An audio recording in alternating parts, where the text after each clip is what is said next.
की जहां पर अच्छी खासी मुनाफा वसूली कल देर रात देखने को मिली और ऑलमोस्ट 97 का स्तर छूने के बाद अब 95 के आसपास कारोबार यानी कि $2 से $3 की मुनाफा वसूली यहां पर। इन एनी केस कच्चा तेल ओवरबॉट था और करेक्शन का इंतजार यहां पर काफी समय से इन्वेस्टर्स को रहा है।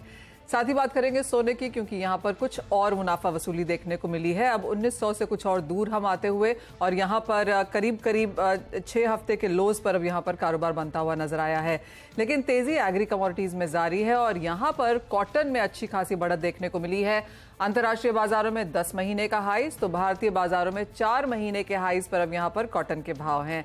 इन सब मुद्दों पर बात करने के लिए हमारे साथ हैं कुमरजी ग्रुप के रवि देओरा, chartandtrade.com के फाउंडर विकास बगारिया, साथ ही कॉटन पे बात करेंगे डीडी कॉटन के एमडी अरुण सेक्सारिया से। लेकिन सबसे पहले यहां पर एमसीएक्स को भी इन फोकस लाना होगा, क्योंकि यहां पर स्टॉक में तो अच्छी खासी मुनाफा वसूली है ही, लेकिन जिस तरह का स्टे हमने यहां पर सेबी की तरफ से आता हुआ देखा है कि यहां पर जो पुराना उनका ट्रेडिंग प्लेटफॉर्म है उसी के ऊपर काम करना होगा। अपनी ब्रोकर कम्युनिटी से जानना चाहेंगे कि उनका एक्सपीरियंस यहां पर कैसा रहा है। रवि, फर्स्ट ऑफ ऑल आपने यहां पर mock trading of course MCX के साथ की होगी, कैसा रहा आपका यहां पर नजरिया और आपको क्या लगता है क्या कुछ दिक्कतें हैं यहां पर, या आपको लगता है कि स्मूथ यहां पर ट्रेड्स हुए? जरूर से लास्ट टाइम जब मॉक ट्रेडिंग हुआ था तब थोड़ी दिक्कत ब्रोकर्स की ओर से आई थी और थोड़ा प्रॉब्लम हुआ था। इसी हिसाब से एमसीएक्स ने अपने आप ही एक सर्कुलर जारी करके बोल दिया था कि वो डीले कर रहे हैं और उन्होंने अपने जो एग्जिस्टिंग पार्टनर है उसके साथ कंटिन्यू किया था। हालांकि अभी जिस हिसाब से थोड़े ट्रायल के बाद उन्होंने फिर से 2 अक्टूबर की डेट दी मॉक ट्रेडिंग के लिए, तब थोड़ा कन्विक्शन आया था कि फिर से एक दिन मॉक ट्रेडिंग करके वो 3 अक्टूबर को अपना जो प्लेटफॉर्म है वो लॉन्च कर देंगे।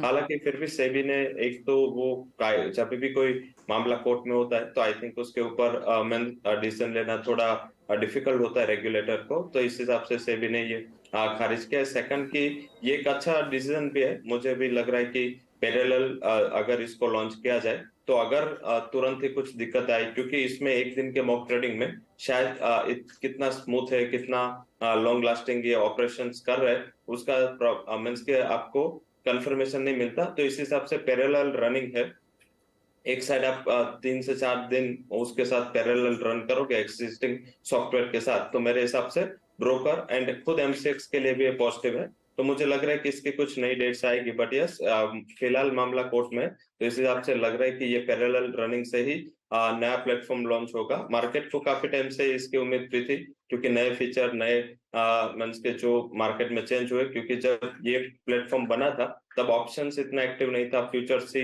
मार्केट में ट्रेड हो रहे थे। तो एडवांस फीचर के साथ नए प्लेटफॉर्म की मार्केट वेट कर रहा है। शायद लग रहा है कि जल्दी से मामला सुलझ जाएगा और पैरेलल दोनों प्लेटफॉर्म चलेंगे। विकास, आपका क्या नजरिया है, क्योंकि कमोडिटीज और जहां तक नॉन एग्रो की बात है एमसीएक्स यहाँ पर मेजर मार्केट शेयर, सारा ही मार्केट शेयर यहाँ पर है। आप कैसे देखते हैं ये जो लेटेस्ट डिसीजन है और आपका एक्सपीरियंस कैसा रहा यहाँ पर मॉक ट्रेड्स का? ट्रेड्स देखिए स्मूथ था, बट थोड़े से ये जो डिसीजन आया कि दोनों को लाइव करना ये ज्यादा बेटर रहेगा, चाहे वो इन्वेस्टर के पक्ष में हो या एमसीएक्स के पक्ष में हो। क्योंकि मान लीजिए कभी भी कोई टेक्निकल ग्लिच आता है, तो टेक्निकल ग्लिच आएगा तो वहां पे फिर फिनेंशियल लॉस का जो वेटेज है वो ज्यादा हो जाता है। तो ये एक वेलकम स्टेप है और मेरे को लगता है कि ये मॉक के साथ साथ थोड़ा सा और लाइव में दोनों को पैरेलली चलाने से बहुत अच्छा रहेगा ये। ऑलराइट, तो एज ऑफ नाउ जो हमें बातचीत करके मालूम पड़ रहा है कि जिस तरह की मॉक ट्रेड्स थी वो स्मूथ थी, लेकिन दोनों ही प्लेटफॉर्म्स यहाँ पर साथ चलें, ये सभी को एज ऑफ नाउ एक बेहतर डिसीजन के तौर पर लगता है। आगे बढ़ते हैं और बात अब यहाँ पर कर लेते हैं कच्चे तेल की, जहां पर मुनाफा वसूली के साथ हमने कारोबार आता हुआ देखा है ऑलमोस्ट 97 प्लस के लेवल्स के बाद। अब यहाँ पर जो गिरावट है, विकास ऑन चार्ट्स कैसी है, यहाँ से क्या करने की राय?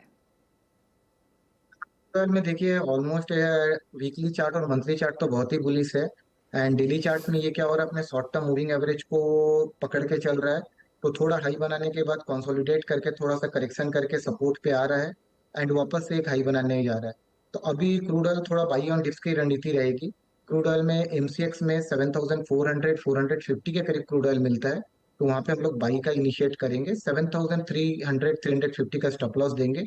ऊपर आने वाले दिनों में अब जो टारगेट जो अनफोल्ड होता हुआ नजर आ रहा है वो 7800 और 7950 तक दिख रहा है। 7350 के ऊपर जब तक Manisha ji crude oil MCX में सस्टेन कर रहा है, या बेसिकली बोलूं 7300 के ऊपर जब तक सस्टेन कर रहा है, तब तक इसमें मंदी का कोई बड़ा मंदी का व्यू नजर नहीं आ रहा है। ओके, साथ ही यहां पर अगर सोने चांदी की बात की जाए तो मुनाफा वसूली यहां पर जारी है। रवि, एक ऐसा हफ्ता है जहां पर गिरावट के साथ कारोबार होता हुआ नजर आया है। इस महीने को भी अगर देखें तो मुनाफा वसूली काफी अच्छी खासी है यहां पर सोने और चांदी में। यहां से क्या करने की राय देंगे? जब से सोने में लगातार गिरावट बनी हुई है, पर्टिकुलर देखे तो कल चांदी में अच्छा ट्रैक्शन था, ग्लोबल मार्केट में भी ट्रैक्शन था, बॉन्ड यील्ड्स नीचे थी, डॉलर इंडेक्स में करेक्शन था। इतने सारे सपोर्टिव फैक्टर के बावजूद भी गोल्ड में कुछ मोमेंटम इतना ज्यादा हमने देखा नहीं और एक साउथवर्ड डायरेक्शन में मोमेंट चल रहे। मुझे लग रहा है कि गोल्ड वैसे एक रेंज बाउंड रहेगा, बॉटम के काफी करीब है। नया कॉन्ट्रैक्ट का 57,500 का लेवल ब्रेक नहीं करेगा ऐसा मुझे लग रहा है। बट यस, आज भी लग रहा है कि एक सबड्यूट ट्रेड ही रहेगा।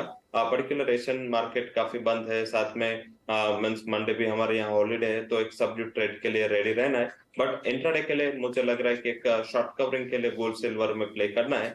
आज मुझे लग रहा है कि एक उछाल यहाँ पे देखने को मिल सकता है। थोड़े बाय एंड डिप्स का स्ट्रेटेजी गोल्ड में रखे, 57,500 के करीब नेक्स्ट कॉन्ट्रैक्ट बाय करे। स्टॉप लॉस लगा सकते हैं डाउन साइड 57,200 का, और अपर साइड मुझे लग रहा है कि 58,000 तक के लेवल आते हुए दिख सकते हैं। साथ में सिल्वर मुझे वहां पे ट्रैक्शन ज्यादा दिख रहा है क्योंकि चाइना ने काफी मेजर्स लिए, काफी कल बेस मेटल में भी अच्छा सपोर्ट था, तो सिल्वर भी मुझे लग रहा है कि अच्छा एक कॉमोडिटी आज के लिए हो सकता है।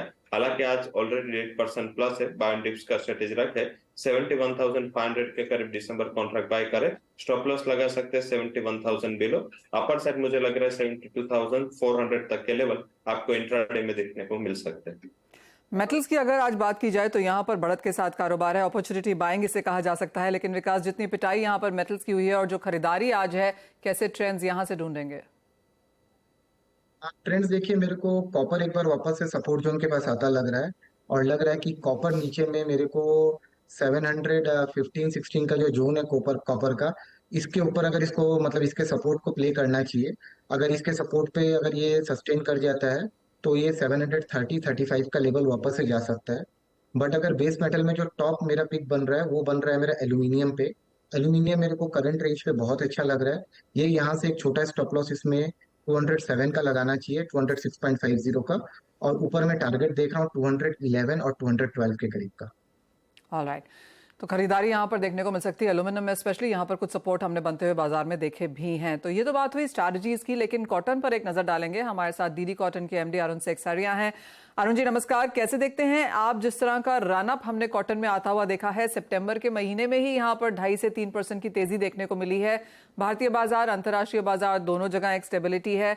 करंट लेवल्स पे आपको लगता है भाव कुछ टिकते हुए नजर आएंगे और सामने डिमांड कैसी है? नमस्कार। पहले मैं डोमेस्टिक मार्केट की बात कर लेता हूँ। डोमेस्टिक मार्केट में जो सितंबर में जो we have seen some movement in price, ये बेसिकली एक it is correlated to the international price only, और कोई ज्यादा विशेष we don't have to see much in this price rise. अभी आपको देखे ना 58 से 65,000 के से लेके it went up to 62,000 rupees. Now again अभी वापस ये भाव अपने 60,000 के आसपास आ गए। और जहां तक इंटरनेशनल का सवाल है, इंटरनेशनल में 3 सबसे बड़ी कंट्रीज है जहां पे कॉटन की ग्रोथ होती है। One is USA, one is China and one is India. China और यूएसए के अंदर क्रॉप के काफी संगीन समाचार है regarding the output of the crop. जैसे यूएसए ने जो 15.5 मिलियन की क्रॉप थी उसको डाउनवर्ड ट्रेंड कर दिया है। चाइना में भी यही पोजीशन है।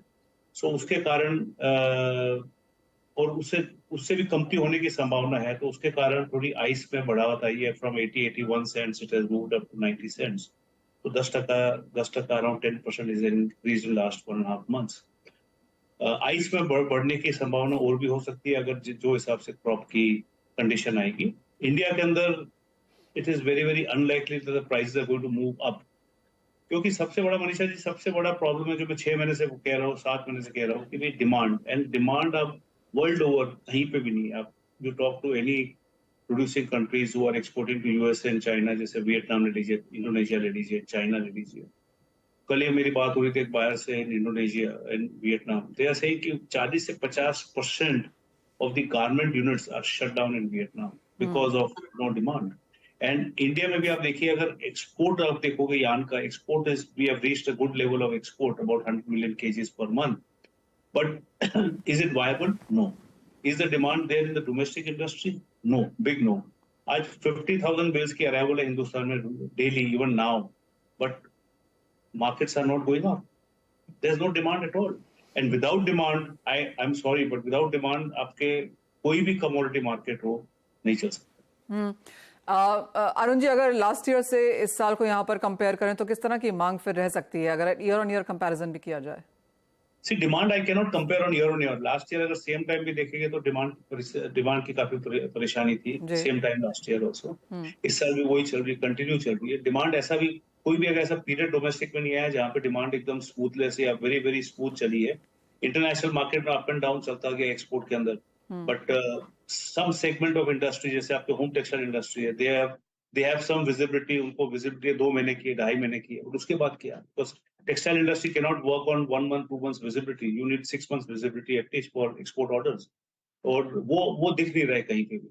Okay. And with the disposable income going down to every household in USA and Europe, I don't see any improvement coming in the next few months.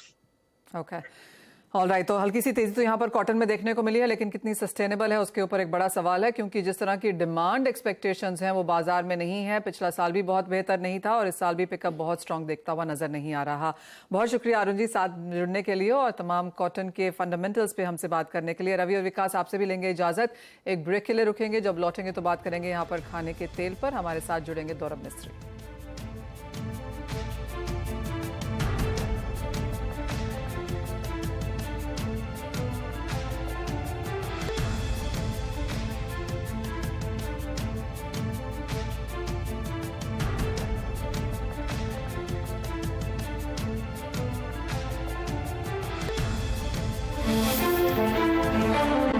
जी के साथ की, जहां पर उन्होंने हमें बताया कि खाने के तेलों के भाव काफी गिर चुके हैं और यहां से कंसोलिडेशन या एक बड़ी तेजी के लिए भी तैयार रहना चाहिए।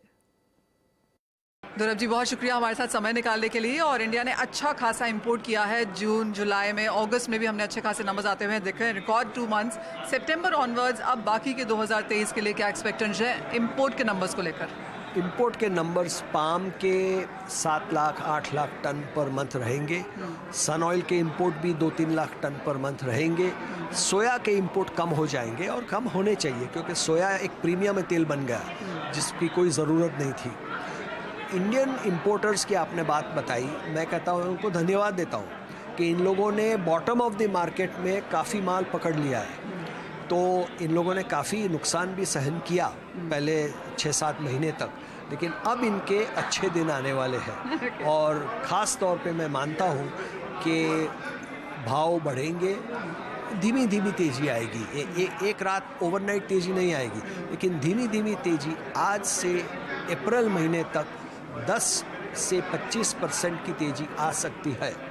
अब ये फ्री मार्केट के भाव की मैं बात करता हूँ। भारत सरकार, इलेक्शन चुनाव आने वाले हैं, भारत सरकार कोई कदम उठा सकती है जिससे कि वो भाव को दबा दे। पीडीएस के इंपोर्ट ला सकते हैं, कुछ भी कर सकते हैं, तो ये एक अलग बात है। लेकिन फ्री मार्केट अगर सरकार की इंटरवेंशन नहीं आए तो एक के रुपी गेटिंग वीकर और दूसरा कि ये बॉटम आउट हो चुकी है मार्केट, अब थोड़ी हल्की हल्की तेजी की बारी है। ऑलराइट, यहाँ से मौसम को लेकर काफ़ी चिंताएं हैं। ये तो अभी इस सीज़न की नियर टर्म की भी यहाँ पर बात हुई है, एल निनो का साल है, जिस तरह की बाकी की कंट्रीज़ की थियरीज और मेजर्स भी हमने आते हुए देखे हैं। डिफॉरेस्टेशन को लेकर काफ़ी कंसर्न्स हैं, उसके लिहाज से क्या कहेंगे आप? देखिए, आपको याद होगा कि प्राइस आउटलुक कॉन्फ्रेंस कुआलालंपुर में I was the only analyst to be bullish, और मेरा कारण क्या था कि ये क्लाइमेट चेंज इतनी खतरनाक चीज़ है कि इससे हम एग्रीकल्चर कमोडिटी में बेरिश अब नहीं रह सकते। और ये जो पानी के दाम थे वो दाम अब भूल जाइए। जैसे कि आपने चीनी में देखा, अब 10 सेंट पर पाउंड के भाव भूल जाइए, आज 27 सेंट पर चल रही है मार्केट। तो ऑयल सीड में भी यही होने वाला है कि क्लाइमेट चेंज के लिए, और एल नीनियो देखिए, या आप देखिए यूरोप में, मैं आजकल ज़्यादा लंदन में रहता हूँ, ग्रीस में फॉरेस्ट फायर्स थे जी। जुलाई महीने में फॉरेस्ट फायर थे, इतनी गर्मी थी, और अगस्त महीने में 6 इंच की फ्लड। क्योंकि 2 दिन में 16 इंच बारिश गिरी। लीबिया में आप देखिए, जो कि डेजर्ट है, वहाँ फ्लड आए और 8,000 लोग उसमें मर गए। तो ये क्लाइमेट चेंज इतनी खतरनाक चीज़ है। भगवान की कृपा से इंडिया ने इस साल एल नीनियो से थोड़ी रिलीफ पाई है, लेकिन आगे चलकर क्या होगा पता नहीं। एल नीनियो अब जो आ रहा है, एल नीनियो हमेशा ईस्ट से वेस्ट जाता है, यानी कि पहले शुरू होता है ऑस्ट्रेलिया से और फिर हमारी तरफ धीरे धीरे आता है। तो अब ये कालीमंतान इंडोनेशिया तक पहुंच गया है। अब देखिए कि ये मलेशिया बर्मा में रुक जाता है या तो बिल्कुल हिंदुस्तान तरफ आ जाता है, क्योंकि एल नीनियो हिंदुस्तान क्या पश्चिम पाकिस्तान तक जा सकता है। इसकी ज्योग्राफिकल स्प्रेड इतनी बड़ी होती है। तो इसलिए ये क्लाइमेट चेंज के टाइम में मंदी का भाषण किसी को मत दीजिए और मंदी में मत रहिए। मिश्र जी, बहुत शुक्रिया as always for joining us. बहुत शुक्रिया, धन्यवाद।